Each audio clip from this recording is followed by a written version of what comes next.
Boa tarde, muito obrigada por terem ficado aqui até o final, né? Minha apresentação é a última, espero que não seja muito longa.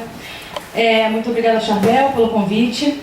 E como todos os outros palestrantes deram uma introdução de como é que eu cheguei a estudar essas coisas, e também puxando o gancho da Carla, essa linha de investigação, ela vem de uma discussão que eu tinha com um colega meu, americano, que também foi meu orientador de doutorado. E a gente tinha uma discussão que era a seguinte: ele sempre me apresentava assim: essa aqui é a Mariana. Mariana é de um dos lugares mais importantes para a conservação de aves no mundo. Eu sou do Rio de Janeiro. E ele tinha razão, né? O Rio de Janeiro é uma área que tem muito endemismo de aves e de outras espécies também. E, ao mesmo tempo, tem muitas espécies ameaçadas. Então, essa lógica faz sentido, não tem problema nenhum com isso. A questão era qual era a lógica por trás de por que isso se dá. A lógica por trás, que na verdade eu vi também em outros, relatada por outros pesquisadores, é a lógica seguinte: que os lugares que são muito biodiversos são lugares que atraem pessoas, e por isso esses lugares acabam se tornando áreas importantes e prioritárias para a conservação, né? Os lugares são biodiversos, as pessoas vão para lá porque são atraídas de uma maneira meio subjetiva ou até objetiva para esses lugares, e com isso você tem um problema de conservação, né? Um conflito, né? Você tem muitas espécies e muitas pessoas. Aquilo para mim não fazia sentido nenhum, conhecendo a história de colonização do Brasil, conhecendo o Rio de Janeiro, aquilo ali para mim não fazia sentido nenhum. Eu achava que era uma devaneio de gringo mesmo, né? Mas, e eu disputava muito esse ponto, disputava muito esse ponto com ele, até que um dia ele chegou para mim e falou assim: Mariana, então faz o seguinte, demonstra, porque a gente sabe que existe o problema de viés amostral na Amazônia, isso aí já é sabido. Então, quer dizer, como é que o viés amostral funciona? O meu argumento era, na verdade, o que acontece não é que as pessoas são atraídas pela biodiversidade. Como tem muitas pessoas em lugares como o Rio de Janeiro, a gente tem o Museu Nacional do Rio de Janeiro e tudo mais, as pessoas procuram, as pessoas sabem que as espécies estão lá. Existem outros lugares que provavelmente são igualmente biodiversos, mas que, como não tem gente lá para catalogar essa diversidade, a gente não sabe. Então eu achava que o caminho era oposto, que como tem muita gente, a gente sabe que o lugar é muito biodiverso. E ele argumentava que, para um lugar como a Amazônia, quando isso já foi demonstrado, faz sentido, mas que no Rio de Janeiro não tinha como, porque a Mata Atlântica é bem inventariada, não teria como você ter um problema de viés amostral.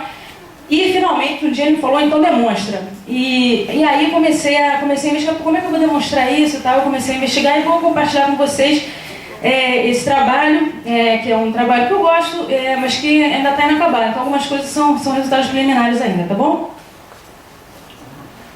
Então, vamos lá. Então, disputas com orientadores às vezes geram coisas interessantes.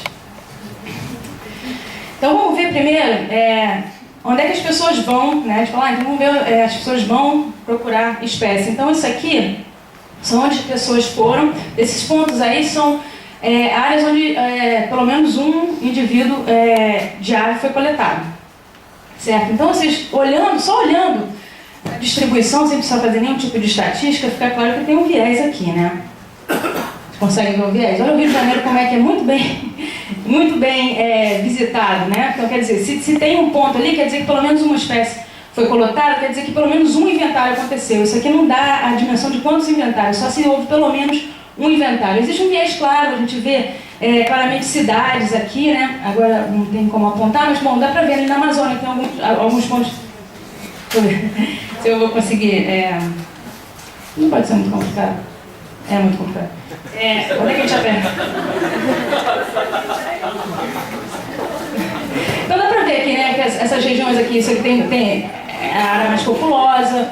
A gente vê aqui também, a gente vê centros que coincidem com centros urbanos mesmo. Santiago, aqui também na Amazônia, a gente vê claramente Santarém, vê Manaus. Então a gente consegue perceber esse viés. E a pergunta é: será que esse viés ele influencia nosso entendimento da distribuição espacial de riqueza de aves? Então o que a gente está vendo aqui é um mapa com a riqueza de aves, de todas as aves das Américas, que na verdade aqui eu estou mostrando a América do Sul, né? Então as aves são com cor mais quente, tem mais espécies, e com cor mais fria tem menos espécies. Então a gente vê, bom, tem padrões que são claros, né? Então as áreas florestadas na América do Sul tem mais espécies, claro, né? Então, Amazônia, Mata Atlântica, olha o Rio de Janeiro aqui, ó, super importante e tal, né? Lá aquela discussão com o orientador. Mas se a gente voltar para aquele outro mapa, você vê, por exemplo, essa área aqui, ó, é uma área bem inventariada para aves, né? Ao longo do Amazonas. E também, olha só, aqui a gente tem uma riqueza grande de aves. E para quem trabalha com aves no Amazonas, a gente sabe, empiricamente, que as áreas de terra firme têm mais espécies, tá? Tem mais espécies de aves do que as áreas de várzea e igapó. Então, como é que esse padrão emerge, né? Então, existem alguns problemas, né? Então, vamos explorar esses problemas. Ok, a questão é essa, né? Será que esse viés afeta o nosso entendimento, a nossa distribuição? Será que essa distribuição é real? Então, vamos olhar mais de perto aqui essa região. Então, olhando essa região aqui, então, mapa de riqueza de espécies, e aqui a distribuição de pontos em que houve pelo menos um inventário diário. Então, como é que esse viés poderia influenciar a nossa percepção? Só que, usando uma espécie hipotética, pensa numa espécie de distribuição ampla como essa daqui. Essa seria a distribuição real dessa espécie, tá? Hipotética. Ela tem uma distribuição ampla, e como tem pontos pegando toda a periferia da distribuição, a gente infere que ela ocorre aqui também, e aí você desenha nessa distribuição aqui, que é bem próxima da distribuição real que ela tem, né? Não tem nenhum motivo para você não conseguir perceber essa distribuição, porque você amostrou a periferia da distribuição. E aí você tem uma espécie como essa, que tem uma distribuição um pouquinho mais restrita, né? E que só a parte norte da distribuição foi amostrada, e essa aqui seria a distribuição real dela, e finalmente tem uma espécie como essa, que tem uma distribuição bastante restrita numa área que não foi inventariada. Então, no final das contas, se você trabalhar com esse conjunto de espécies, você identifica essa área aqui como a área mais rica, certo? Essa seria a riqueza real, mas com a distribuição espacial das amostragens que a gente tem nessa região, essa daqui seria a riqueza que você observaria, certo? Aquela espécie que não foi amostrada simplesmente fica fora da história. Então, a partir desse tipo de problema, quando você constrói mapas de riqueza, você pode, adicionando esse tipo de problema, de tal modo a identificar áreas como muito ricas em espécies, mas porque você tem algumas áreas que não foram amostradas que são possivelmente tão ricas quanto, tá? E isso tem implicações para a conservação, porque parte uma maneira de você priorizar áreas para conservação através dessa medida simples que é riqueza de espécies, né? Áreas que são mais ricas seriam mais importantes. Não é única, né? Mas é uma bastante empregada. Então, as perguntas que eu faço aqui são essa tendenciosidade amostral, né? Esse viés amostral, como é que ele se relaciona? Primeiro, com proximidade a pontos de acesso. Essa primeira pergunta é óbvia. Primeiro, será que os pontos de inventários estão realmente distribuídos segundo a proximidade de pontos de acesso? Pontos de acesso aí seria rodovias, cidades, para a Amazônia, rios também. Então eu pergunto isso, uma pergunta básica já foi respondida, mas para que eu possa responder também para a minha base de dados, né? Então, além disso, isso afeta, se de fato existe esse viés, e esse viés está puxando os pontos de amostragem para lugares de acesso, isso afeta a riqueza de aves? E mais importante do que isso também já foi demonstrado por alguns outros grupos, na Amazônia, em outras áreas também, em outras florestas tropicais da África também. Mas a questão que eu acho que é a mais interessante são as espécies. Qual o tamanho de distribuição das espécies que a gente pode estar perdendo quando a gente tem esse problema de viés amostral? Por quê? O que pode acontecer? Pode ser que as espécies que a gente perde, porque a gente tem áreas que não são inventariadas, se você fosse inventariar essas áreas, uma coisa que você faria, você poderia aumentar a distribuição de espécies que já são conhecidas, certo? Então isso é muito interessante do ponto de vista do conhecimento, da biodiversidade, que você conhece melhor a distribuição, a biogeografia das espécies e tudo mais, né? Então, cientificamente muito interessante, mas do ponto de vista da conservação propriamente, não tem maiores consequências, né? Então, porque os lugares que são um pouco inventariados, que podem estar artificialmente caracterizados como pobres em espécies, na verdade tem mais espécies, mas são só aquelas mesmas espécies que você já tinha mostrado, que são aquelas espécies de distribuição ampla, certo? Agora, se o que está acontecendo é o contrário, ou seja, naquelas regiões existem espécies de distribuição restritas que não estão sendo amostradas, aí a gente tem uma questão de conservação importante. Porque a gente sabe que o tamanho de distribuição, ele está ligado, né? Ele é um preditor de ameaça, certo? Espécies, se você conseguir manter tudo igual, duas espécies, se tem uma com uma distribuição menor do que a outra, é claro que tem distribuição menor, tem uma tendência maior, tem maior probabilidade de extinção, por uma questão óbvia, né? Se você só ocorre numa região, se aquela região, se você é uma espécie florestal e aquela região foi desmatada, a sua chance de extinção é muito grande. Mas se você tem uma distribuição muito ampla, então você pode perder bolsões importantes de floresta e ainda se manter, tá? É bastante óbvio. Então, por isso eu resolvi investigar essa parte também, né? Que se existem espécies que não estão sendo amostradas, qual o tamanho da distribuição dessas espécies? Então, vamos ver como é que eu procedi para fazer isso. Então, aqui nos métodos, só um minutinho. Eu trabalho com um conjunto de dados bastante simples. Dois conjuntos importantes, independentes. Um é um conjunto para entender o esforço amostral para aves, né? Trabalhando com aves. Então, são localidades de coleta, e eu vou explicar um pouquinho melhor. E também uso a malha viária e fluvial para fazer essa relação com proximidade de pontos de acesso.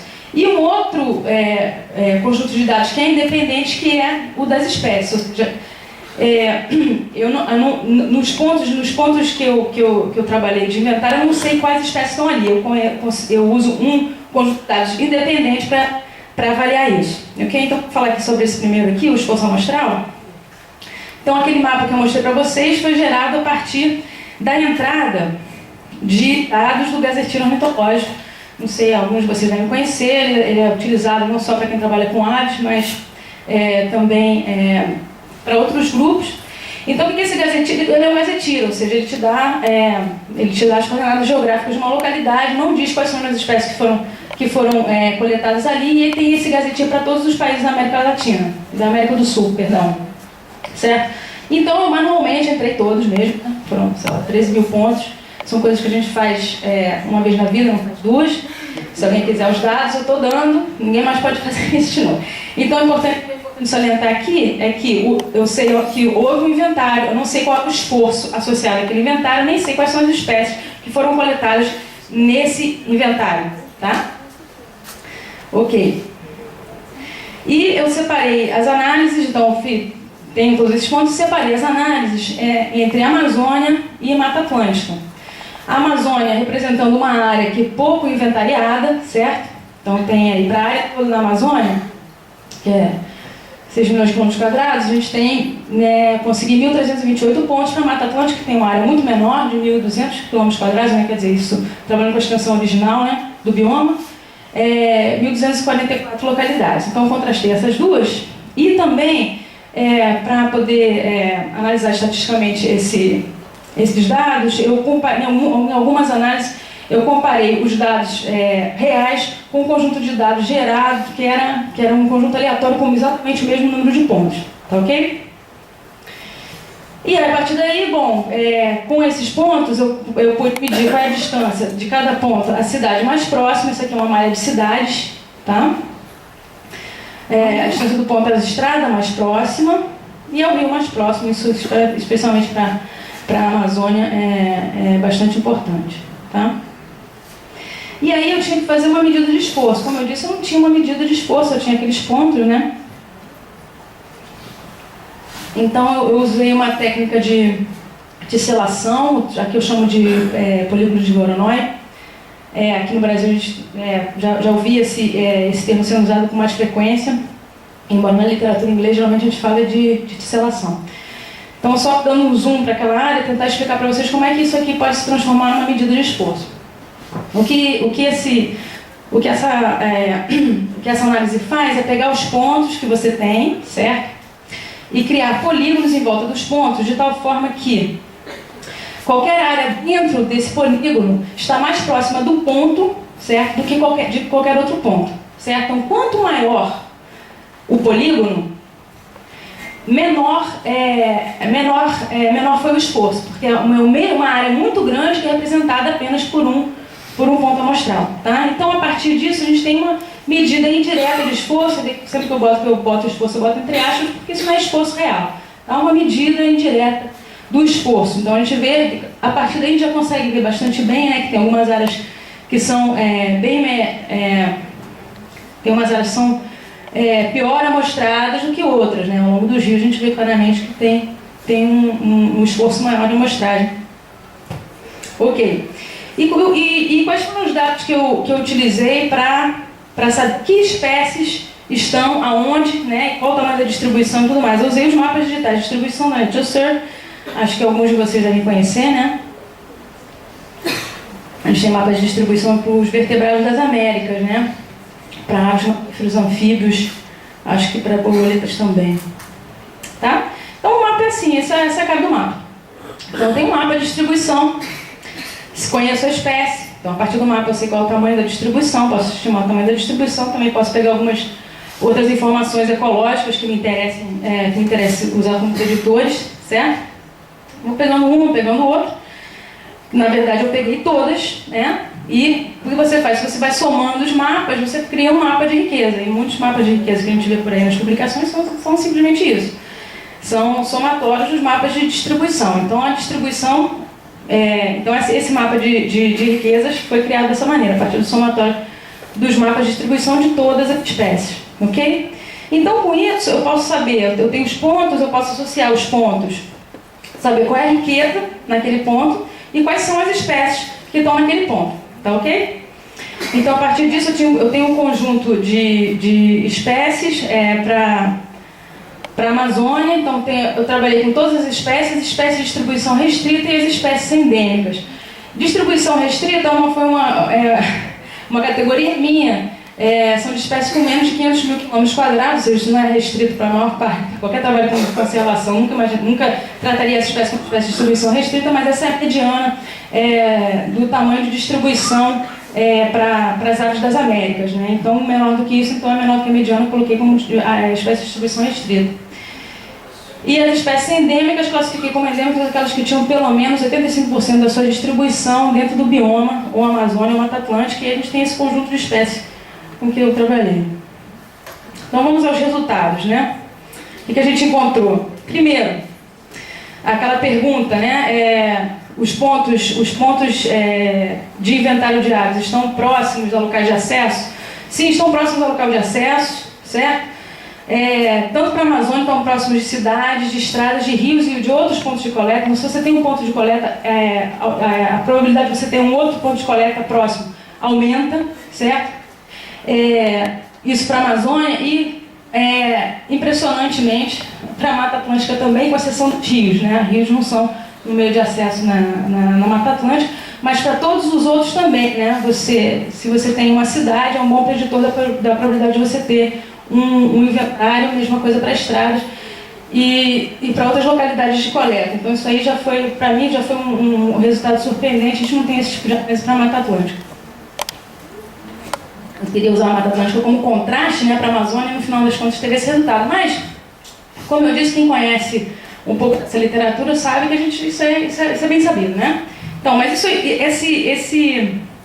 esse viés, ele tem implicações para a riqueza, ou seja, nas áreas que são melhor inventariadas, nas áreas que são inventariadas, você tem uma riqueza maior do que você esperaria ao acaso, né? Comparando com aquele conjunto de dados aleatoriamente distribuídos, sim, também. Inclusive para a Mata Atlântica, tá? Para o conjunto de todas as espécies de distribuição restrita e as espécies endêmicas. Ou seja, mesmo para a Mata Atlântica, esse viés amostral, ele aumenta, ele infla artificialmente a riqueza de espécies que você encontra nesses lugares. Okay? Então isso é muito importante. E aquela pergunta outra, que era a distribuição do tamanho da distribuição das espécies, certo? Então aqui eu coloco a distribuição do tamanho, tá? Da distribuição geográfica, para áreas bem coletadas, segundo aquela análise de polígonos de Voronoi, e áreas pouco amostradas. Então o que a gente vê aqui é que tem um limiar. Tem um limiar, então espécies que estão abaixo desse limiar você consegue, só as espécies, as áreas bem inventariadas geralmente têm uma proporção maior de espécies de tamanho menor. A partir do limiar de 3, isso aqui são milhões de quilômetros quadrados. Isso aqui desculpa, eu esqueci de falar que essa análise da distribuição do tamanho geográfico eu fiz só para a Amazônia, e essa parte é a parte que eu ainda não terminei, ainda são resultados preliminares, tá? Então aqui, só para a Amazônia, por isso que os tamanhos de distribuição são gigantes. Então a Amazônia tem 6 milhões de quilômetros quadrados, inclusive coincide com esse pico aqui, né, que engloba as espécies, muitas espécies que são endêmicas da Amazônia. Tá? Então, voltando, existe um limiar aqui a partir de 3 milhões de quilômetros quadrados, ou seja, são aquelas espécies que têm mais ou menos metade, ou como metade do tamanho da Amazônia, você tem uma troca. Então, a partir daí, as áreas que são pouco inventariadas começam a ter mais espécies. Ou seja, as áreas que são pouco inventariadas têm mais espécies de distribuição ampla do que espécies de distribuição restrita. O que a gente pode inferir disso? É que nas áreas que são pouco inventariadas, provavelmente você tem espécies de distribuição restrita que não estão sendo representadas, tá? E análises preliminares mostram que realmente há uma diferença na distribuição do tamanho das distribuições geográficas, na distribuição estatística do tamanho das distribuições geográficas de áreas bem inventariadas e áreas pouco inventariadas, tá? Então esse sim acho que é o resultado mais interessante e inovador em relação ao que a gente já sabe do problema de viés amostral em áreas tropicais em geral, tá ok? E isso tem consequências óbvias, né? Como eu disse, riqueza em planejamento sistemático de conservação. Riqueza é muitas vezes usada como um dos objetivos de conservação, se você quer conservar as áreas mais ricas.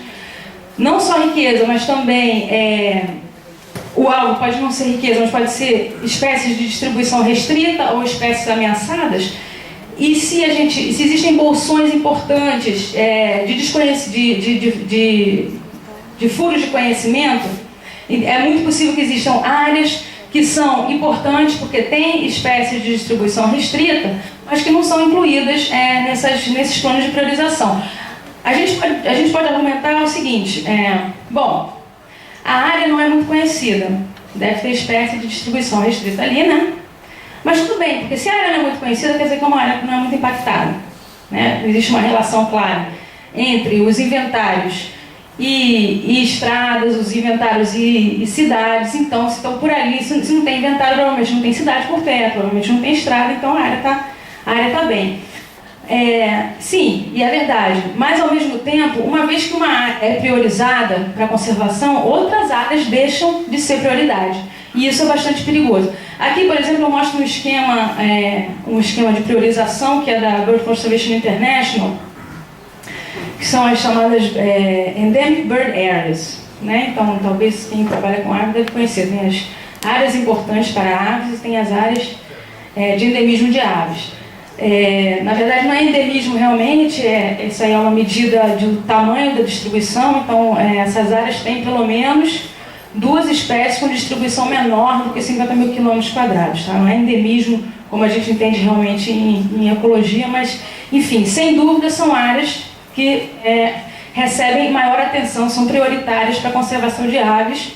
Inclusive, a Bird Conservation International, ela estimula estudos nessas áreas. Da mesma maneira que você, quando vai procurar financiamento para pesquisas com espécies, existem algumas agências que estão focadas a gente só trabalha com espécie que é criticamente ameaçada. Isso aqui é um critério, sem dúvida, para algumas agências de financiamento para estudos de conservação de aves no neotrópico, tá? Então, olha só, então aqui são as áreas, isso é chamada de EBA, né? Que é Endemic Bird Area. Então, essas aqui são as EBAs na Amazônia e essas aqui são EBAs na Mata Atlântica. Só olhando, você já vê que as EBAs elas parecem coincidir bastante com os pontos de amostragem, certo? E se você quantificar a coisa, essa aqui é a densidade média para a Amazônia, né? São 2 pontos a cada 2 inventários a cada 10 mil quilômetros quadrados. E essa aqui para a Mata Atlântica, né, uma densidade bem maior, são 10 pontos a cada 10 mil quilômetros quadrados. Você vê que cada barrinha dessa aqui é uma dessas áreas de endemismo de aves da Bioconservation International. E você vê que a maioria delas, com exceção de uma, tem sem dúvida muito mais inventário do que você tem para a média do bioma como um todo, e inclusive até na Mata Atlântica, né? Um resultado um pouco menos gritante, mas também na Mata Atlântica. Então a gente se pergunta, essas áreas que são prioritárias para a conservação de aves, né, são o quê? São áreas de endemismo de aves ou são áreas de endemismo de inventário de aves? Certo? Então, o que a gente conclui, né, que existe um forte viés na distribuição das coletas, que esse viés ele afeta os padrões espaciais de riqueza de espécies, né? E essas espécies que estão escondidas são espécies de distribuição restrita, então existe um potencial problema nas estratégias de priorização que trabalham com o que a gente, né, tem chamado muita atenção para a necessidade de estabelecer áreas protegidas segundo o planejamento sistemático de conservação, ou seja, que leva em conta objetivos que levam em conta objetivos que incorporam conhecimento sobre a biodiversidade. Como é que a gente pode fazer isso se a gente não conhece realmente onde é que está essa biodiversidade? Então, qual seria a solução, né? Qual seria a solução para isso? Então, a gente pode pensar o seguinte, que a solução não é tão complicada assim. A gente mostrou, né, que as áreas onde tem inventário de aves são áreas que são próximas de pontos de acesso. O número de pontos de acesso é limitado, certo? Você tem um número X de cidades, um número X de estradas. Então, a gente pode esperar que as áreas que são que as áreas que são bem... De repente eu devia ter ficado com aquele microfone com fio, né? Para não ficar passando por aqui. Claro, no início, eu tentei estruturar, na verdade, o meu próprio pensamento de como que isso influenciaria. Talvez o tabu não tenha, né? Não parei para pensar tanto ali no tabu, eu usei muito mais para pensar, eu queria achar algum de distribuição de espécies e fiquei um tempão, não achava nada, achei esse que era uma coisa um pouco direta, queria tentar mostrar que podia, idealmente, ter alguma coisa, né? Não sei também se o cultural e o econômico está correto, porque a visão de econômico, em geral, que o pessoal tem é econômico em termos monetários, mas economia não é exatamente isso, né? Economia, na verdade, a gente acaba, para tratar de maneira mais simples, você tem, em termos econômicos, também a parte do próprio uso. Isso não é monetário. Você pode até transformar em valores monetários, mas não é. E para alguns grupos, separar economia de cultura também não existe, né? Então, o que eu quis mostrar para aqui é que tem dimensão que é um pouquinho mais subjetiva, que vai influenciar o objetivo, certo? Então, naquele caso ali, a tua intenção de fazer um comportamento, ele é influenciado de como você percebe aquilo, certo? Mas é como você percebe que o outro também. Então, pode ser que para ele seja totalmente objetivo. Você está falando que é totalmente objetivo, mas nunca é totalmente objetivo, porque a gente sabe, e na verdade... Os ecólogos, tipo o meu ex-orientador, né, que um dos meus ex-orientadores, que alguns sabem qual é, ele acha que isso é tudo besteira. Eu acho engraçado que ele está no artigo, nesse daqui, né? Ele acha que o tabu não serve para nada e ele acha que ele prova, né? Eu acho que nunca ninguém conseguiu provar que não, porque provar que de vez em quando se burla a regra, todo mundo de vez em quando burla a regra, mas quanto será que você tem como é que chama? Os caroneiros lá, os cheaters, né? Se você tem numa população de 500 indivíduos numa comunidade indígena, você só tem 2 que de vez em quando burlam a regra, será que isso não é capaz de realmente manter os níveis de exploração mais baixos? Não sei. Então eu acho que essa avaliação em termos de ter o subjetivo e objetivo, às vezes o limite eu não sei o que é. Eu acho que é uma formulação, na verdade, um framework para você parar para pensar que pode ter os dois. Talvez não seja o melhor mesmo. Não é algo de 10 anos de pensamento, não é de pouco tempo. Eu queria agradecer a professora Carla. Obrigado, Carla.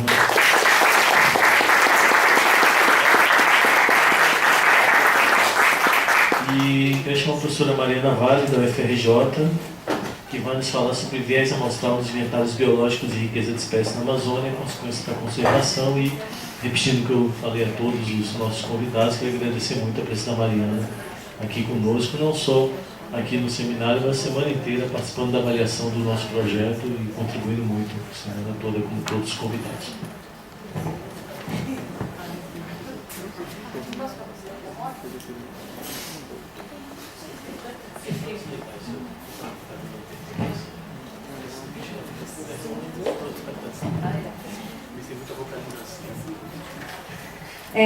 Boa tarde, muito obrigada por terem ficado aqui até o final, né? Minha apresentação é a última, espero que não seja muito longa. Muito obrigada ao Charbel pelo convite, e como todos os outros palestrantes deram uma introdução de como é que eu cheguei a estudar essas coisas, e também puxando o gancho da Carla, essa linha de investigação, ela vem de uma discussão que eu tinha com um colega meu, americano, que também foi meu orientador de doutorado. E a gente tinha uma discussão que era a seguinte: ele sempre me apresentava assim: essa aqui é a Mariana. Mariana é de um dos lugares mais importantes para a conservação de aves no mundo. Eu sou do Rio de Janeiro. E ele tinha razão, né? O Rio de Janeiro é uma área que tem muito endemismo de aves e de outras espécies também. E, ao mesmo tempo, tem muitas espécies ameaçadas. Então, essa lógica faz sentido, não tem problema nenhum com isso.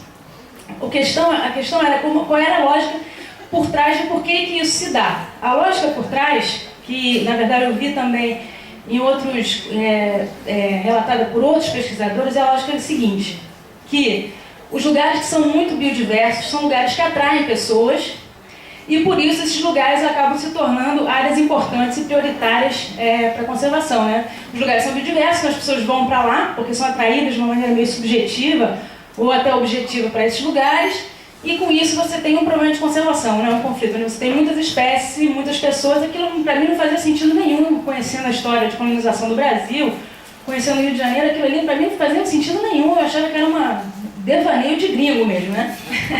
Mas, e eu disputava muito esse ponto, disputava muito esse ponto com ele, até que um dia ele chegou para mim e falou assim: Mariana, então faz o seguinte, demonstra, porque a gente sabe que existe o problema de viés amostral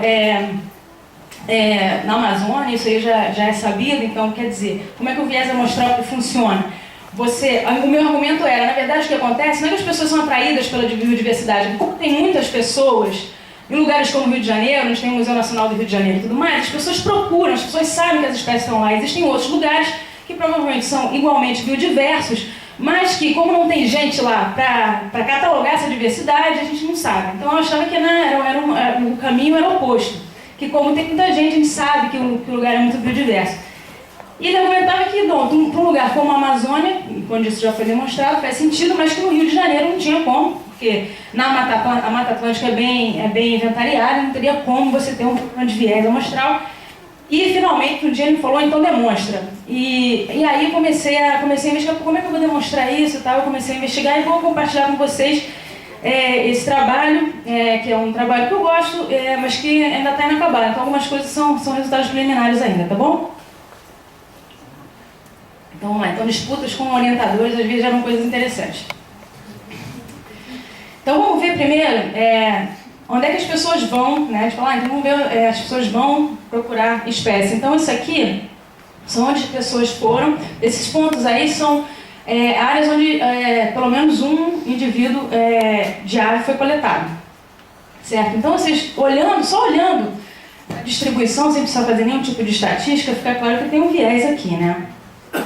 Consegue ver o viés? Olha o Rio de Janeiro como é que é muito bem visitado, né? Então, quer dizer, se tem um ponto ali, quer dizer que pelo menos uma espécie foi coletada, quer dizer que pelo menos um inventário aconteceu. Isso aqui não dá a dimensão de quantos inventários, só se houve pelo menos um inventário. Existe um viés claro, a gente vê claramente cidades aqui, né? Agora não tem como apontar, mas bom, dá pra ver ali na Amazônia, tem alguns pontos. Deixa eu ver se eu vou conseguir. Não pode ser muito complicado. É muito complicado. Onde é que a gente aperta? Então dá pra ver aqui, né, que essas regiões aqui, isso aqui tem a área mais populosa. A gente vê aqui também, a gente vê centros que coincidem com centros urbanos mesmo. Santiago aqui também na Amazônia a gente vê claramente Santarém, vê Manaus, então a gente consegue perceber esse viés.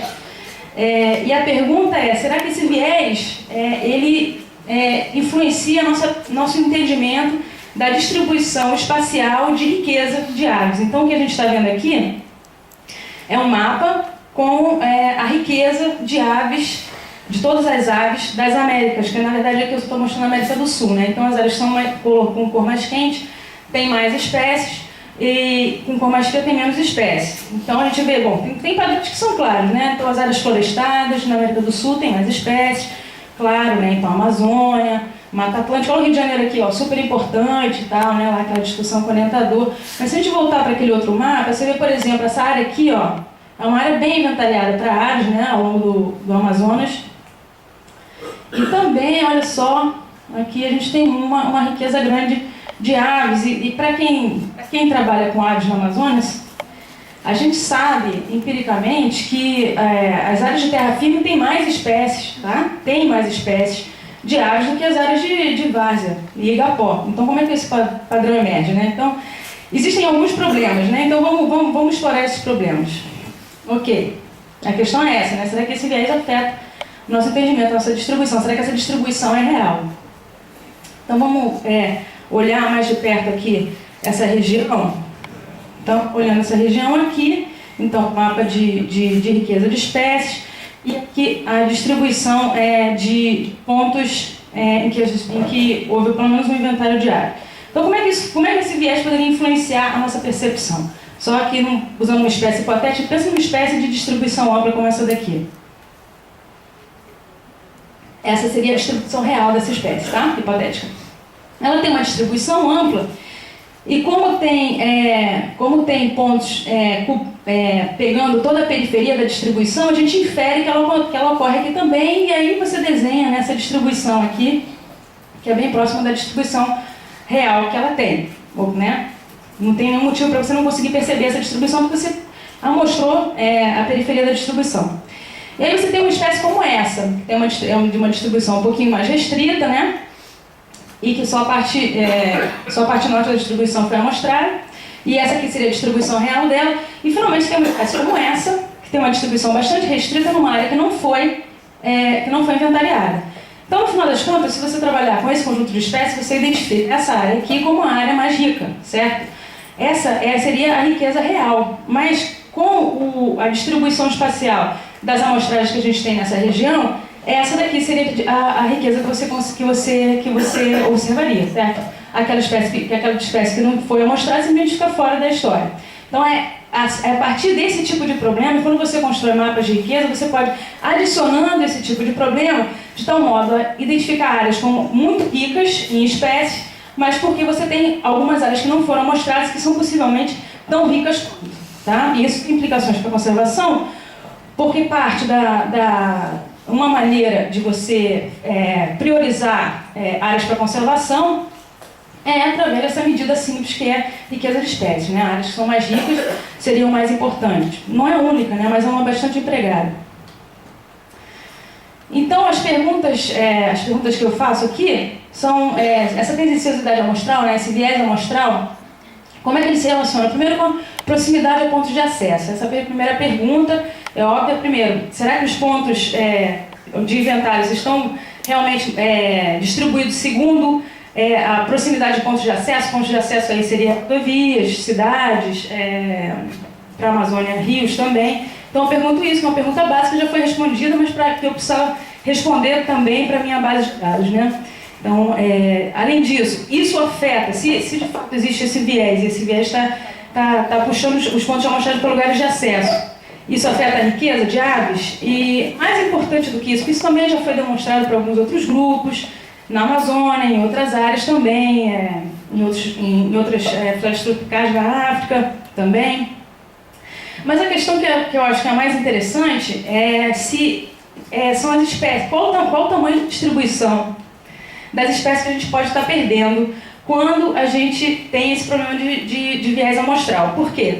O que pode acontecer? Pode ser que as espécies que a gente perde, porque a gente tem áreas que não são inventariadas, se você fosse inventariar essas áreas, uma coisa que você faria, você poderia aumentar a distribuição de espécies que já são conhecidas, certo? Então isso é muito interessante do ponto de vista do conhecimento, da biodiversidade, que você conhece melhor a distribuição, a geografia das espécies e tudo mais, né? Então, cientificamente muito interessante, mas do ponto de vista da conservação propriamente, não tem maiores consequências, né? Então, porque os lugares que são um pouco inventariados, que podem estar artificialmente caracterizados como pobres em espécies, na verdade tem mais espécies, mas são só aquelas mesmas espécies que você já tinha mostrado, que são aquelas espécies de distribuição ampla, certo? Agora, se o que está acontecendo é o contrário, ou seja, naquelas regiões existem espécies de distribuição restritas que não estão sendo amostradas, aí a gente tem uma questão de conservação importante. Porque a gente sabe que o tamanho de distribuição, ele está ligado, né? Ele é um preditor de ameaça, certo? Espécies, se você conseguir manter tudo igual, duas espécies, se tem uma com uma distribuição menor do que a outra, aquela que tem distribuição menor tem uma tendência maior, tem maior probabilidade de extinção por uma questão óbvia, né? Se você só ocorre numa região, se aquela região, se você é uma espécie florestal e aquela região foi desmatada, a sua chance de extinção é muito grande. Mas se você tem uma distribuição muito ampla, então você pode perder bolsões importantes de floresta e ainda se manter, tá? É bastante óbvio. Então, por isso eu resolvi investigar essa parte também, né? Que se existem espécies que não estão sendo amostradas, qual o tamanho da distribuição dessas espécies? E vamos ver como é que eu procedi para fazer isso. Então, aqui nos métodos, só um minutinho.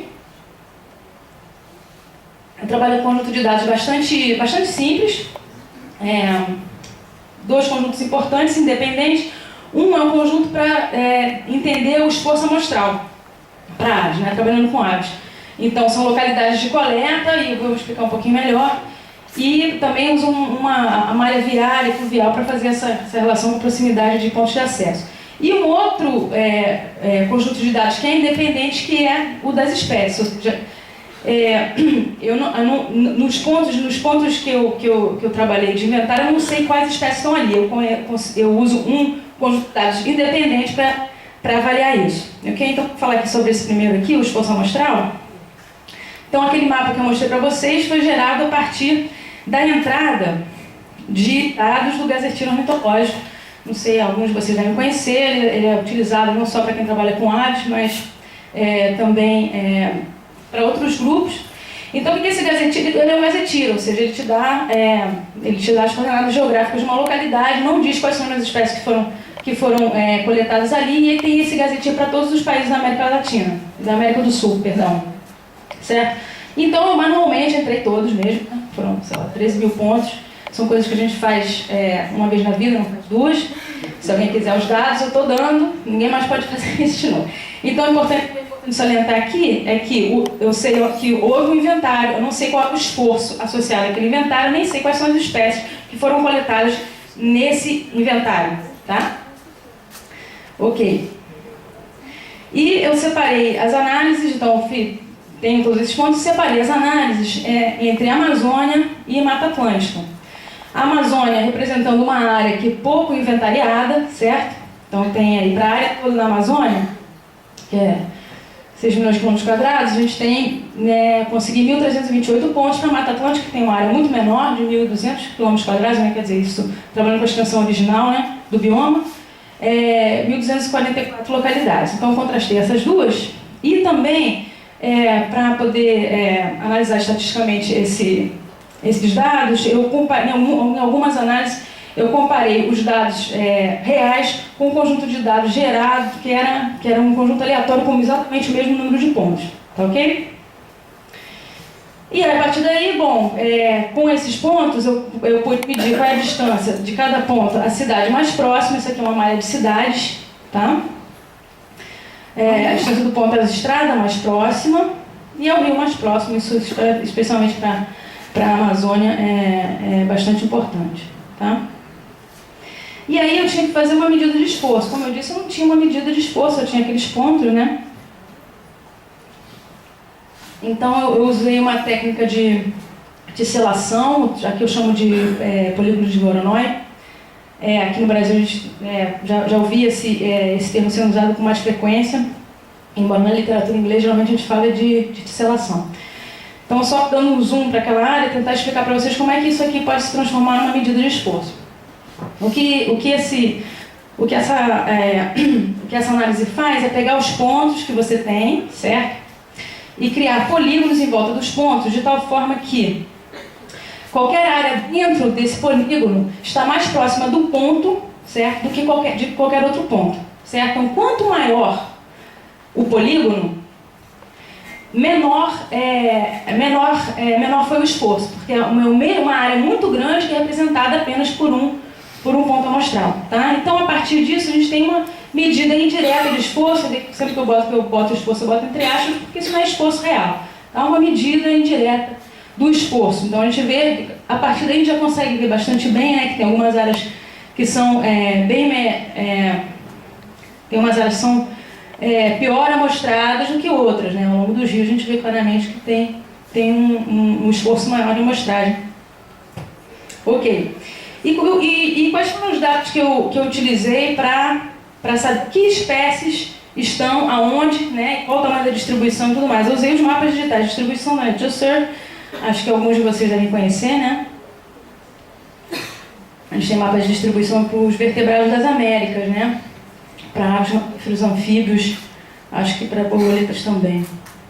Tá? Então o mapa é assim, essa é a cara do mapa. Então tem um mapa de distribuição, conheço a espécie, então a partir do mapa eu sei qual é o tamanho da distribuição, posso estimar o tamanho da distribuição, também posso pegar algumas outras informações ecológicas que me interessem usar como preditores, certo? Vou pegando um, vou pegando outro.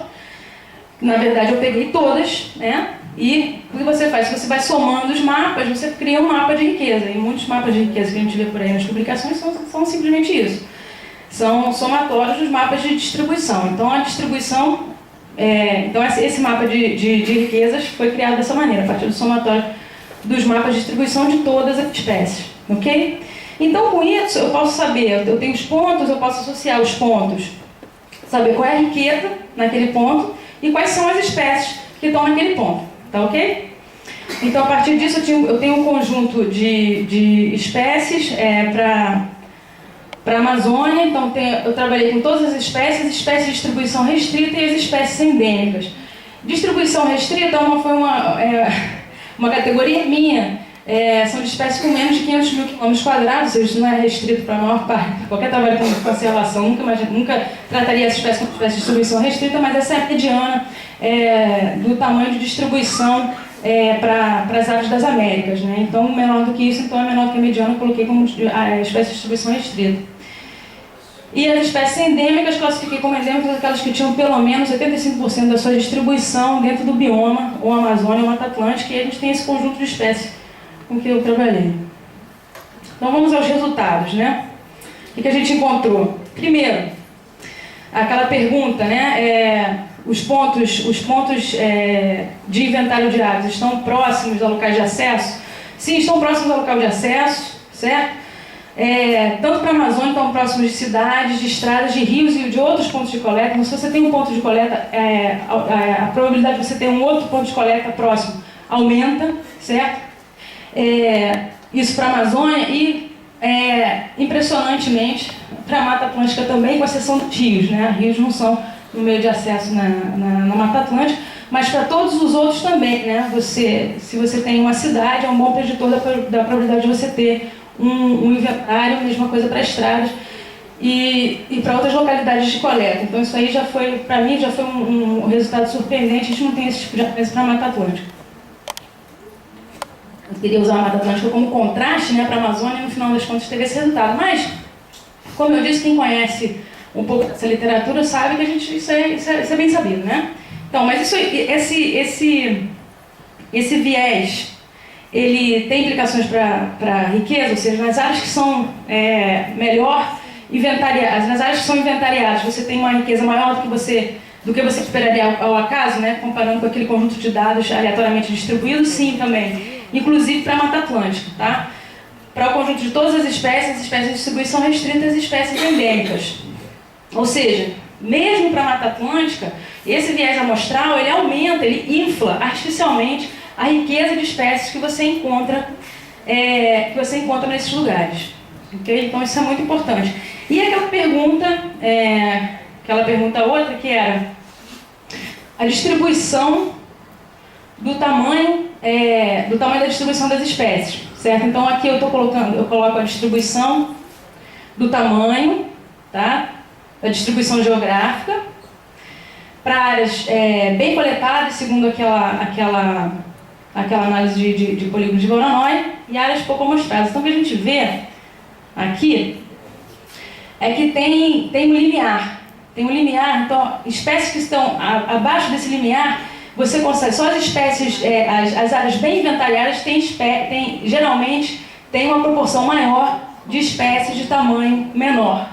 A partir do limiar de 3, isso aqui são milhões de quilômetros quadrados. Isso aqui desculpa, eu esqueci de falar que essa análise da distribuição do tamanho geográfico eu fiz só para a Amazônia, e essa parte é a parte que eu ainda não terminei, ainda são resultados preliminares, tá?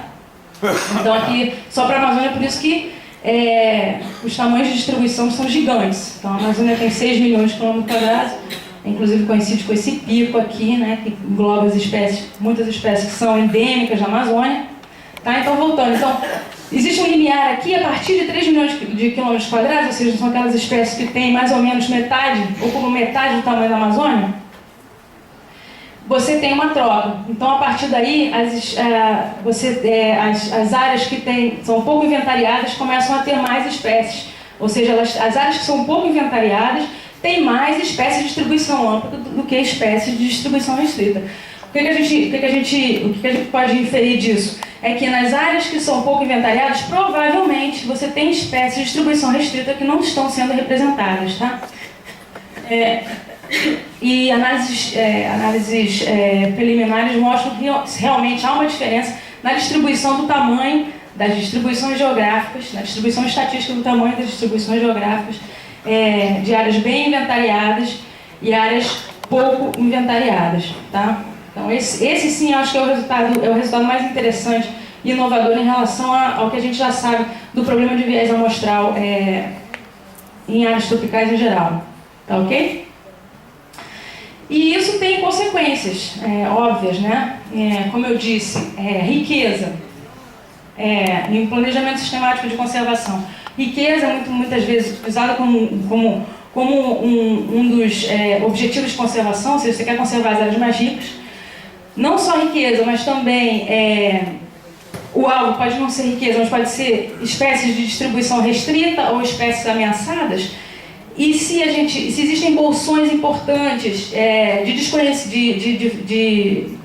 de furos de conhecimento, é muito possível que existam áreas que são importantes porque têm espécies de distribuição restrita, mas que não são incluídas nesses planos de priorização.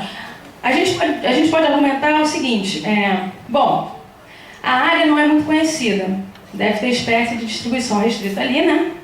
Mas tudo bem, porque se a área não é muito conhecida, quer dizer que é uma área que não é muito impactada, né? Existe uma relação clara entre os inventários e estradas, os inventários e cidades. Então, se estão por ali, se não tem inventário, provavelmente não tem cidade por perto, provavelmente não tem estrada, então a área está bem.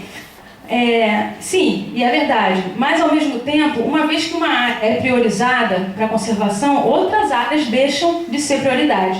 E isso é bastante perigoso. Aqui, por exemplo, eu mostro um esquema de priorização que é da Bird Conservation International, que são as chamadas Endemic Bird Areas, né? Então, talvez quem trabalha com aves deve conhecer. Tem as áreas importantes para aves e tem as áreas de endemismo de aves. Na verdade, não é endemismo realmente, isso aí é uma medida do tamanho da distribuição. Então, essas áreas têm pelo menos 2 espécies com distribuição menor do que 50 mil quilômetros quadrados. Tá? Não é endemismo como a gente entende realmente em ecologia, mas, enfim, sem dúvida são áreas que recebem maior atenção, são prioritárias para a conservação de aves. Inclusive, a Bird Conservation International, ela estimula estudos nessas áreas. Da mesma maneira que você, quando vai procurar financiamento para pesquisas com espécies, existem algumas agências que estão focadas a gente só trabalha com espécie que é criticamente ameaçada.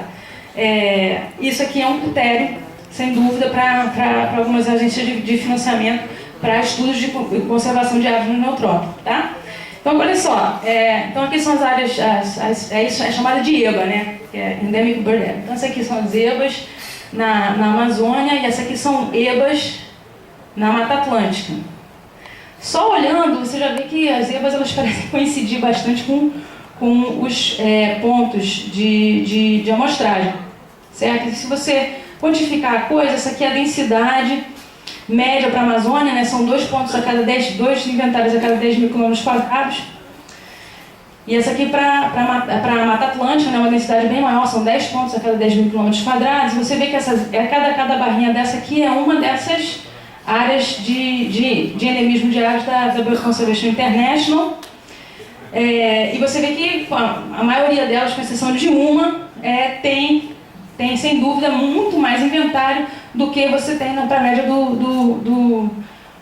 do bioma como um todo, e inclusive até na Mata Atlântica, né? Um resultado um pouco menos gritante, mas também na Mata Atlântica. Então a gente se pergunta, essas áreas que são prioritárias para a conservação de aves, né, são o quê? São áreas de endemismo de aves ou são áreas de endemismo de inventários de aves? Certo? Então, o que a gente conclui, né, que existe um forte viés na distribuição das coletas, que esse viés ele afeta os padrões espaciais de riqueza de espécies, né, e essas espécies que estão escondidas são espécies de distribuição restrita, então existe um potencial problema nas estratégias de priorização que trabalham com o que a gente, né, tem chamado muita atenção para a necessidade de estabelecer áreas protegidas segundo o planejamento sistemático de conservação, ou seja, que leva em conta objetivos que levam em conta objetivos que incorporam conhecimento sobre a biodiversidade. Como é que a gente pode fazer isso se a gente não conhece realmente onde é que está essa biodiversidade? Então, qual seria a solução, né? Qual seria a solução para isso? Então, a gente pode pensar o seguinte, que a solução não é tão complicada assim. A gente mostrou, né, que as áreas onde tem inventários de aves são áreas que são próximas de pontos de acesso. O número de pontos de acesso é limitado, certo? Você tem um número X de cidades, um número X de estradas. Então, a gente pode esperar que as áreas que são que as áreas que são bem... De repente eu devia ter ficado com aquele microfone com fio, né, para não ficar passando por aí. Mas as áreas que são bem inventariadas para aves, né, na Amazônia, por exemplo, são possivelmente as mesmas áreas do que para outros táxons, certo? Porque as pessoas vão onde conseguem ir. Existe até a ideia de que, na verdade, um bom preditor para inventários de fauna é a temperatura da cerveja, né? Então, quanto mais difícil é conseguir uma cerveja gelada, maior a chance de você ter tido um inventário de aves, né? Então, que esse fator da cerveja funcionaria para todos os biólogos, independente do grupo taxonômico, todo mundo gosta de curtir. Então, seria tranquilo, né? A gente tem aqueles polígonos lá, os polígonos de Voronoi, certo? Você usa os polígonos, identifica quais são as áreas, né? Identifica quais são as áreas que são pouco amostradas, vai lá, chama taxonomistas e ecólogos de grupos diferentes e resolve o problema, certo? Então aqui, só dando uma olhada, a gente já facilmente identifica áreas que são muito pouco inventariadas, certo? Calma aí, onde é que estão os pontos? Desculpa, pessoal, o que devia estar aparecendo aqui, na verdade, são os pontos, mas essas áreas, acho que vocês se lembram, né, que tem poucos inventários. Então, resolvido o problema, né? A gente já sabe onde ir para procurar essas espécies escondidas, a gente pode testar essas previsões, que é uma espécie de distribuição restrita, inclusive pode estimular o ego, né, dos taxonomistas. Eu estou doido para descrever uma espécie, não sei quem falou que estava doido para descrever uma espécie, aí o pessoal das avaliadores. Quem foi? Foi o Daniel? Foi você? That you wanted to describe as a new species? Was that you? Não, ele estava falando, não, eu não quero terminar minha... olha, ó, that's where you need to go. Ok? If you want to describe a new species. Porque existe alta chance de ter uma espécie nova e resolvido o problema. Só que, infelizmente, não acontece assim. E esse trabalho eu já desenvolvi um pouquinho mais, já publiquei. Os furos amostrais são os mesmos para todos os táxons, ou seja, se você consegue identificar onde estão os furos amostrais com o táxon, isso pode servir como indicativo para outros táxons? Infelizmente, não. Então, o que eu fiz? Eu comparei... só um minutinho, deixa eu beber uma água. Eu comparei, né, usando os polígonos de Voronoi com essa medida indireta de esforço, né? O esforço para esse mesmo conjunto de dados de aves e resolvi compará-lo com um conjunto de dados de plantas. Esse conjunto de dados aí é do Jardim Botânico de Nova York, né? E os polígonos são mais difusos porque, na verdade, existia uma diferença do tamanho amostral, então eu tive que fazer várias iterações e tudo mais. Mas, essencialmente, o que eu fiz foi comparar o que a gente espera. Se as áreas que são pouco inventariadas são as mesmas, então onde você tem, para diferentes táxons, no caso, aves e plantas, onde você tem um polígono grande para aves, você deveria ter um polígono grande para plantas, certo? Concordo? Ou seja, está mal inventariado para planta, deve estar mal inventariado para ave também.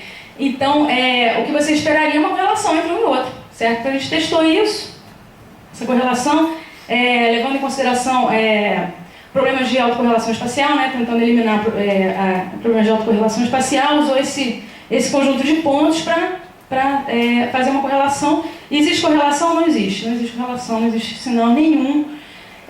O que a gente, só observando os mapas, o que parece acontecer é que existe uma escolha mais ou menos idiosincrática dos locais de inventário.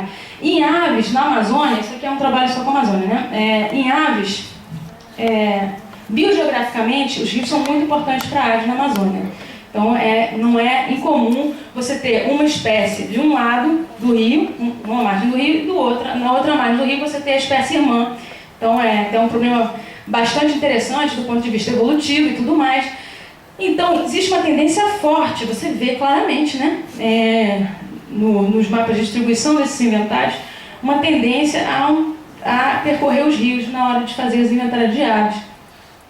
No inventário de planta, isso não é tão claro, essa preferência muito forte. Existe uma preferência na Amazônia por rios, porque é o meio que você tem para chegar no lugar.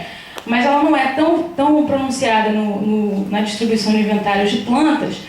E, por exemplo, nesse conjunto de dados, a região do Acre é super bem inventariada para plantas. Deixa eu mostrar aqui. Pretinho, né? Então, quanto mais escuro, mais inventário, né? A região do Acre é muito bem inventariada, e eu fiquei na dúvida, gente, mas por que é isso?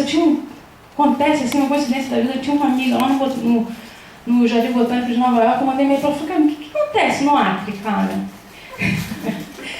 E aí ela me explicou que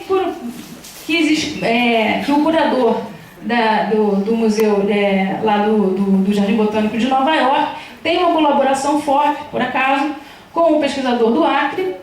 Não sei se ele é do Daimler exatamente, mas ele realmente fez muito trabalho lá. Então existe um grau de idiosincrasia que atrapalha esse tipo de tentativa de usar um táxon para identificar furos amostrais para outros táxons. Então isso aqui seria, né, infelizmente, seria o que eu na verdade esperava encontrar nesse trabalho era o contrário. Bom, a gente mostra para aves onde é que você deve ir e isso vai resolver para outros grupos.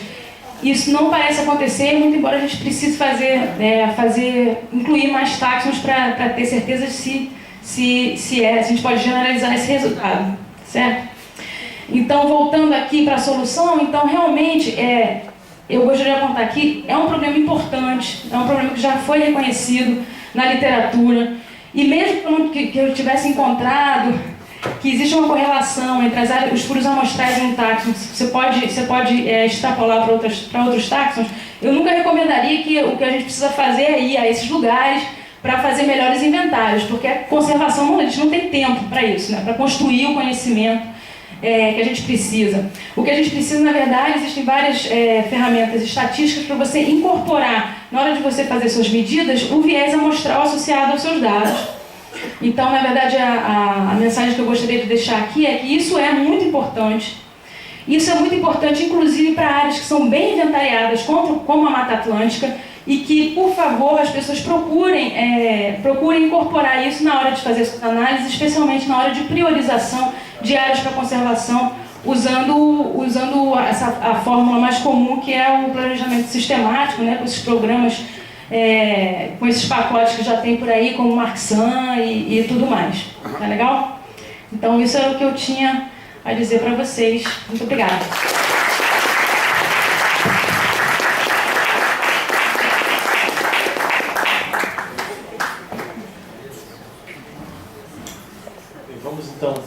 Vamos então à discussão, temos bastante tempo.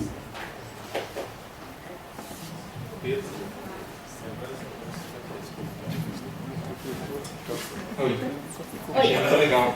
Você está pensando em fazer isso também com os outros bancos de dados de vertebrados?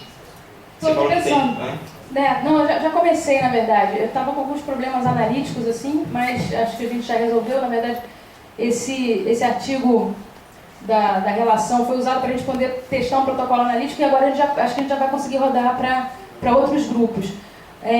Muito embora eu não tenha os pontos para criar os polígonos de Voronoi para os outros grupos, mas eu acho que dá para usar os dados do Species Link.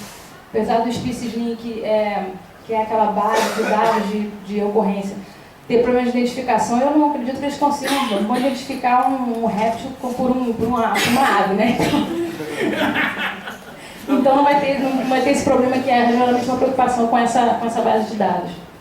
A gente pegou um grupo taxonômico assim, né? Mais questões? Marcelo.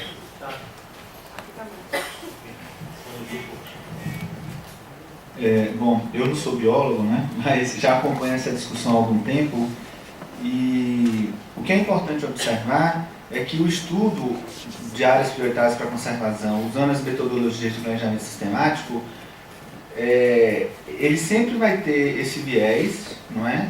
Agora, ele tem uma série de vantagens e de produtos acessórios que são bem importantes, né? Não apenas a priorização da área, mas você também identificar as áreas que são insuficientemente conhecidas, que geralmente todo exercício identifica essas áreas e ali você já tem uma orientação de aonde você deve apoiar o esforço de coleta, né? Então isso é uma coisa importante também.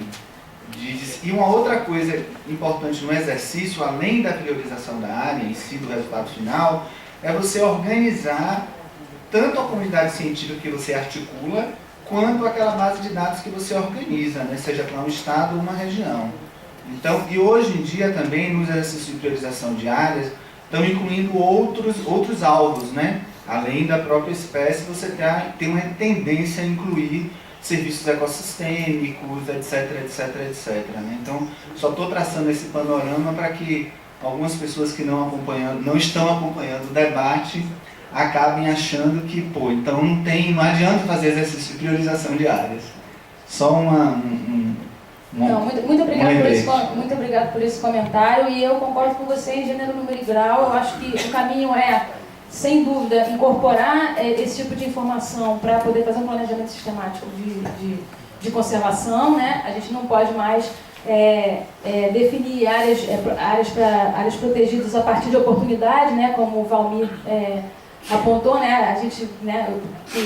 O que tem sido feito, que foi feito durante muito tempo, estabelecer áreas protegidas, unidades de conservação onde é possível, né? Politicamente. Então, é muito importante o exercício.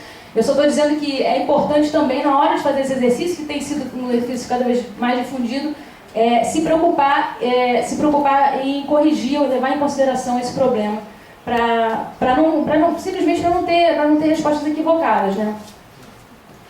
Washington.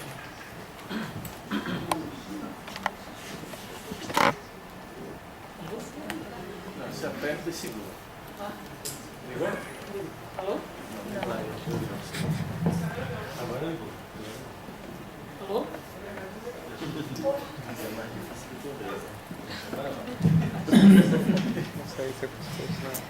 Parabéns aí pelo trabalho. Queria saber se você já chegou a utilizar os modelos de distribuição geográfica de espécie como uma forma de avaliar uma otimização do desenho amostral. Se você chegou a lidar com esses modelos e avaliar também a modelo de distribuição? Sim. De outros. Sim. Eu trabalho com isso também, mas aí para outras perguntas. E gosto muito do exercício. Na verdade, estou começando agora a tentar aumentar o número de algoritmos que eu trabalho e tal, eu geralmente uso esse tipo de modelagem para poder prever distribuição em cenários de mudanças climáticas. É bem divertido, é um exercício bem divertido. Mas para esse trabalho, não dava para fazer isso, porque o que aconteceria? Eu teria que gerar um modelo de distribuição para todas as espécies. Ou seja, 4.000 espécies. E eu teria que ter registro de ocorrência para todas, para poder fazer isso. Você vê que eu não tenho registro de ocorrência para nenhuma, por isso que eu trabalho com o Data Nature Serve, muito embora eu saiba que esses mapas digitais, eles têm deficiências.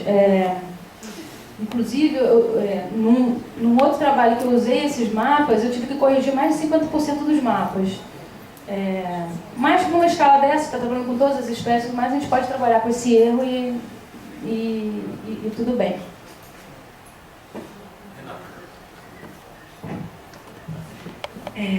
Legal, Mariana, gostei da palestra. Eu acho esse assunto interessante, eu uso ele na graduação, porque eu acho que a maior parte das pessoas, incluindo os estudantes de biologia, não tem a menor noção do quanto a gente desconhece a nossa biodiversidade e como isso pode ter implicações para a gente decidir uma série de coisas aí, ou planejar o que a gente quer fazer no nosso país. E eu concordo com você que, inclusive, se existem ferramentas para dar conta desse viés, a gente não tem que ficar esperando ninguém levar gerador para o meio da Amazônia para ter cerveja gelada, para daí coletar, para daí resolver o problema. Agora, por outro lado, isso me faz pensar uma coisa que é um dos pontos que eu levanto bastante em sala de aula, é até que ponto um país com o tamanho da nossa biodiversidade não deveria ter, por um longo prazo, e talvez para outros objetivos além desse, um programa sério de levantamento, disponibilização, organização, disponibilização de informação de biodiversidade, incluindo aí, né, ampliar o nosso conhecimento espacialmente para diminuir esse viés, né? Então eu queria saber um pouco a sua opinião sobre isso, porque é uma coisa que me preocupa por demais nesse país, a gente não ter nenhuma iniciativa, pelo menos que eu conheça, bem estabelecida no sentido de organizar, disponibilizar e ampliar o conhecimento sobre a biodiversidade. E aí, nesse caso, eu estou falando da coisa mais simples sobre biodiversidade, que é simplesmente aonde as espécies estão.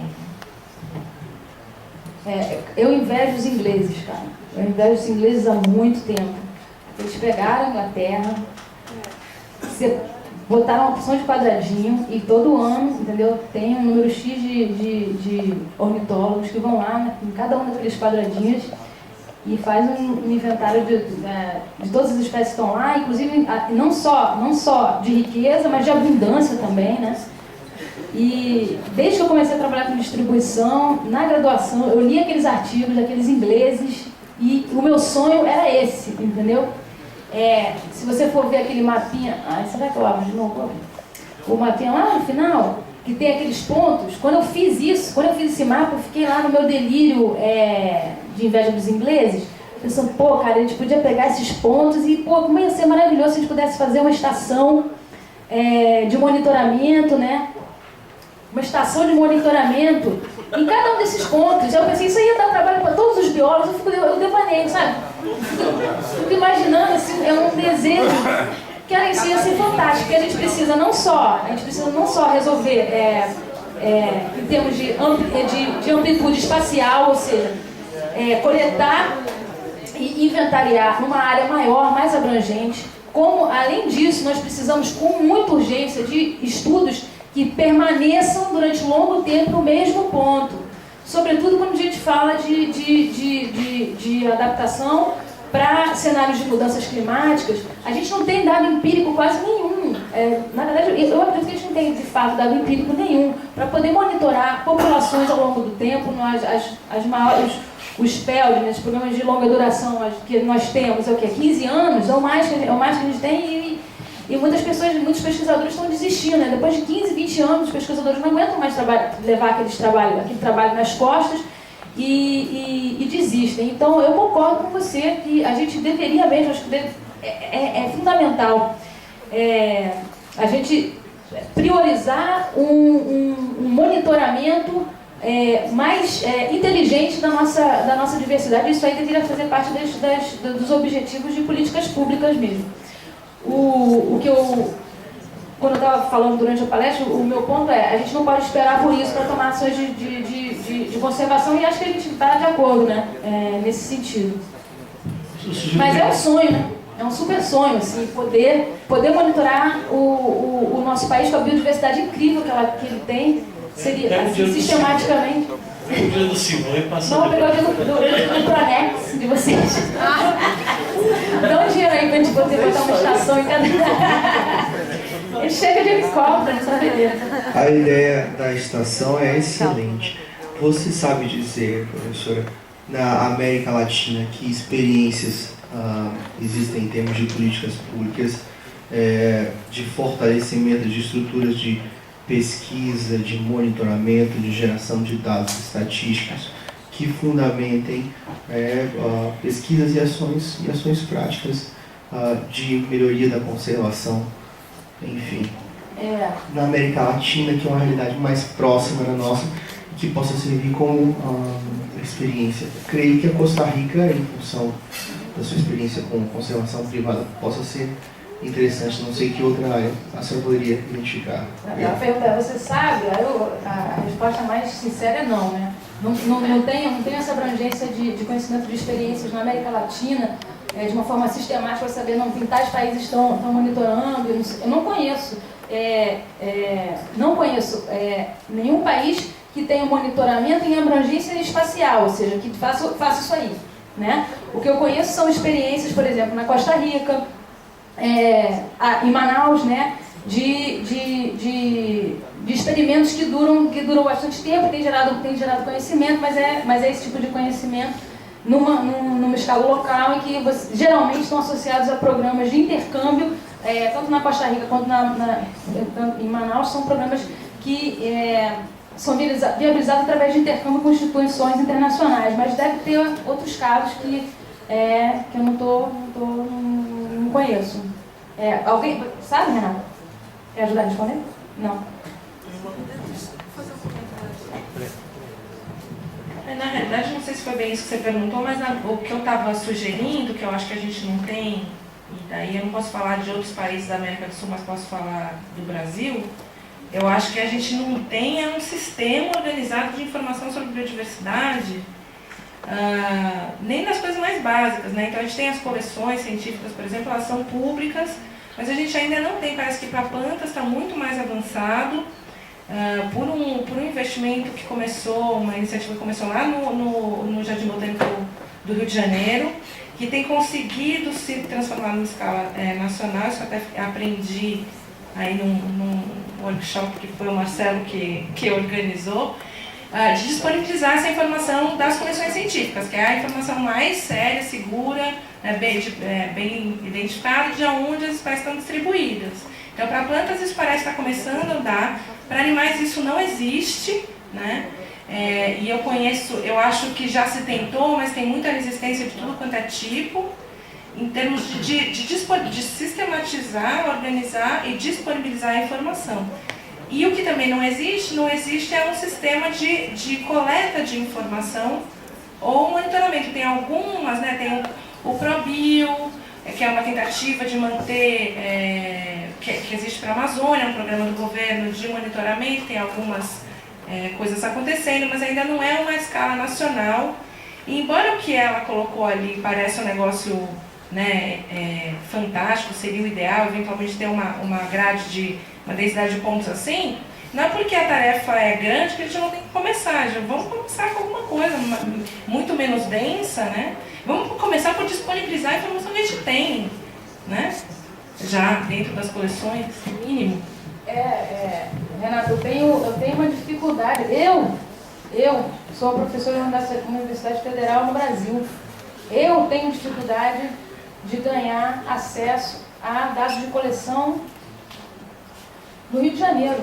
E as coleções Agora um pouco menos e tal, né? Com o tempo eu fui ficando amigo das pessoas e tal, mas acaba passando por isso, né? Você tem que se tornar amiga. E como é que é isso? Não tem que saber vida de ninguém. Eu sou uma cidadã, qualquer um deveria ter acesso a esse tipo de informação. Essa informação é pública, entendeu? Uma vez que você deposita o material é nosso, né? É do país. Então existe um problema cultural, mas que eu acho ao mesmo tempo que em muitos, agora, os financiamentos para projetos grandes têm colocado como um requerimento, não me esqueci, requirement, como um requisito, muito obrigada, desculpa, que você disponibilize os dados. Então, está começando uma mudança de cultura e também o país já se deu conta de que isso é um problema e que esses dados precisam ser disponibilizados. Então, eu concordo com você, que a gente precisa, no mínimo, disponibilizar os dados que a gente já tem. Temos 2 últimos comentários, do Rafael e depois do Daniel. Parabéns, professora. Eu gostaria que você botasse um pouco aquele mapa do Brasil com os pontos amostrais, por favor. O mapa, aquele com os pontos azuis? O primeiro, isso. Isso aqui não, mais não, cima, lá em cima, o primeirão. Ponto azul. Enquanto você estava apresentando, eu estava pensando que isso ocorre aqui para a Bahia, mais para cima. Quer investigar o problema na Bahia? Eu te dou os dados, hein? Não, é isso. É porque, na verdade, é uma coisa que eu já percebia. F5, acho que vai faltar a apresentação toda, tá vendo? Pô, cara. Aí, na verdade, aí dá para ver. Ali no litoral norte da Bahia, a gente quase não tem pontos amostrados. Dá para ele. Não, dá para ele mesmo. Não vai conseguir lá, só se ele vier. Talvez ele não chega. Aqui, nessa parte aqui no litoral norte da Bahia, a gente quase não tem pontos amostrados. E aqui no sul, na verdade o litoral sul acabou. Aqui é a parte mais amostrada. É engraçado com o que você falou, aqui é o centro pernambucano, provavelmente onde tem mais espécies endêmicas, que devem ocorrer aqui, nessa área que não foi amostrada. Mas também não sobrou muito mato, né? Mas é isso, é algo que eu fico. E aqui tem o São Francisco, que serve de barreira para algumas espécies, mas para outras não. Aí o que eu estava pensando, é melhor você inventariar mais e, já que existe esse viés, desconsiderar essas áreas prioritárias para conservação, por exemplo, as IBAs, por exemplo, já que existe esse viés amostral aqui, e aí inventariar, por exemplo, essas áreas. Você está perguntando se vale a pena inventariar essas áreas que tem que ser amostral? Acho que sim, né? Claro. E desconsiderar, no caso, as zebras? Isso, por exemplo. Vamos ver as zebras? Como é que estão as zebras lá aí na Bahia? Cadê? Vai demorar pra caramba. Cadê a EBA? A EBA de endemismo, né? Isso. Quase não tem. Não tem, né? Inclusive, você tem a área de endemismo ali do centro pernambucano. E aí, você vai fazer isso? Eu acho que você tem que fazer isso. Se o Pronex me pagar, é fácil. Você trabalha com qual organismo? Você trabalha com qual organismo? Com aves? Pô, vai lá, cara. E me chama. Leva o gerador. E leva o gelador, porque eu não trabalho em lugar com cerveja quente. Então tem, já. Passei dessa fase. Yeah, so I enjoyed the talk. Birds and frogs, at least, are vocal. And setting up remote sampling points and recording information and capturing things through vocalizations is very, very feasible. It takes a long time to process. The software isn't there yet. The hardware exists. And that might be something to begin to develop into a more systematic background sort of survey probability, survey method.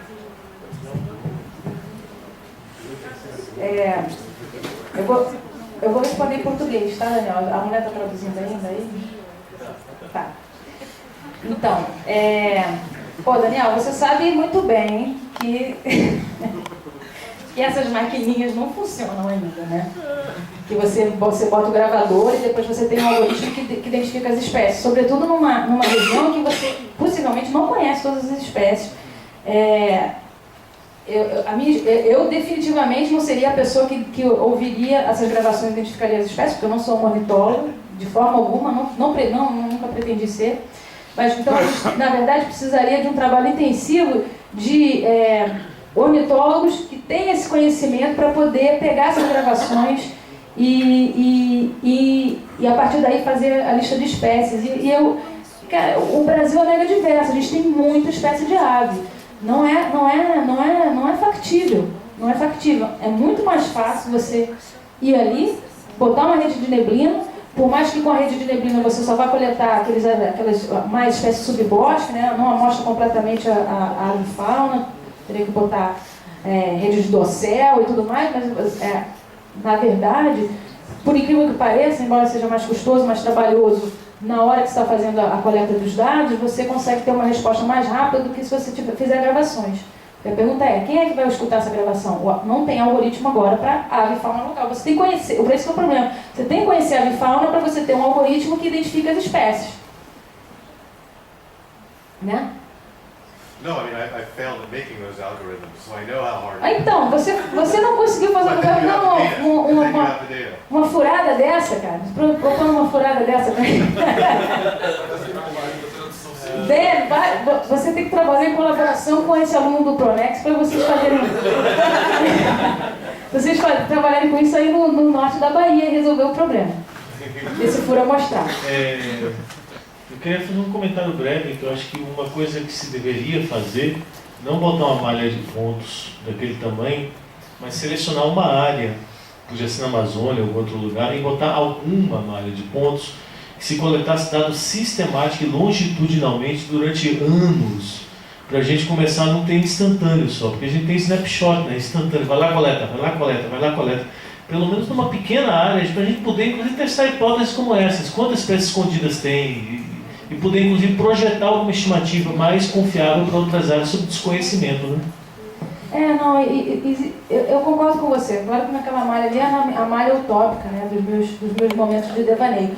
Mas um número X de pontos por principais biomas do país, né, digamos 4 pontos por principal bioma, mas uma coisa que eu acho importante em termos de política pública é que esses pontos sejam identificados, né, a partir de critérios objetivos, e, sobretudo, que eles sejam mantidos, que seja uma coisa que independa de um grupo de pesquisa, porque a maneira como é colocado hoje depende de um grupo de pesquisa. Então, você tem um pesquisador que carrega aquele projeto, que é uma coisa, na verdade, que é uma missão para o país, não é uma missão para o pesquisador.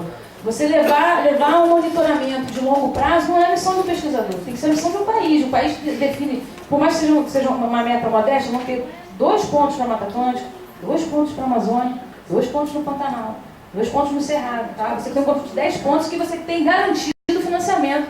E não vai ter o pesquisador que passar, né, anos tentando manter aquilo ali vivo a partir de praticamente uma... na verdade é uma coisa meio, né, de guerreiro mesmo, né? Ficar ali naquela guerra, não, vou levar isso aqui.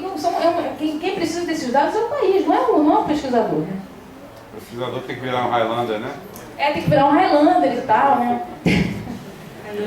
Pessoal, a gente vai encerrar hoje. Queria agradecer a presença de todos, agradecer mais uma vez todos os palestrantes e lembrar que quem está inscrito para amanhã, o evento Seminário Teoria, Modelagem e Estudos Empíricos na Ecologia começa amanhã às 9 horas. Certo? Então, eu gostaria de agradecer o convite mais uma vez.